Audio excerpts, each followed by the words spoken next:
Hi అండి, welcome back to my channel Himans Chinnu.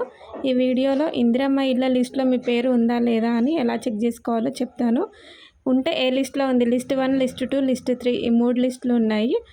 List 1 అంటే ఖాళీ ప్లేస్, అంటే ఖాళీ జాగా ఉన్న వాళ్ళకైతే డబ్బులు ఇస్తారు ఇల్లు కట్టుకోవడానికి. లిస్ట్ 2లో అసలు ఇల్లు లేని వారికి, అసలు ప్లేస్ లేకుండా, ఇల్లు లేకుండా, ఏ గవర్నమెంట్ స్కీమ్లో ఇల్లు రాని వాళ్ళకి వాళ్ళ పేరైతే లిస్ట్ 2లో ఉంటుంది. లిస్ట్ 3లో ఇల్లు ఉండి శిథిలావస్థలో ఉంటుంది కదా, అంటే ఇల్లు పడిపోయి ఉన్న వాళ్ళకైతే వాళ్ళ పేరు లిస్ట్ 3లో ఉంటుంది. అసలు ఇందిరమ్మ ఇళ్ళ లిస్టులో మీ పేరు కనుక రాకపోతే మళ్ళీ కూడా అప్లై చేసుకోవచ్చు. అది కూడా నేను వీడియో పెట్టాను, చూడండి. ఇప్పుడైతే ఎలా చెక్ చేయాలి అని చూద్దాము.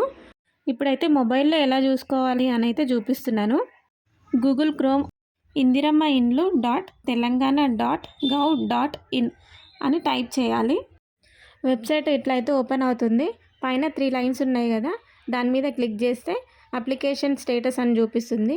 అది క్లిక్ చేసి ఇక్కడ application number, mobile number, Aadhaar number, ration card number, నేను ఆధార్ కార్డ్ నెంబర్ ఎంటర్ చేసి సబ్మిట్ మీద క్లిక్ చేస్తే ఇట్లా డీటెయిల్స్ అనేవి వస్తాయి.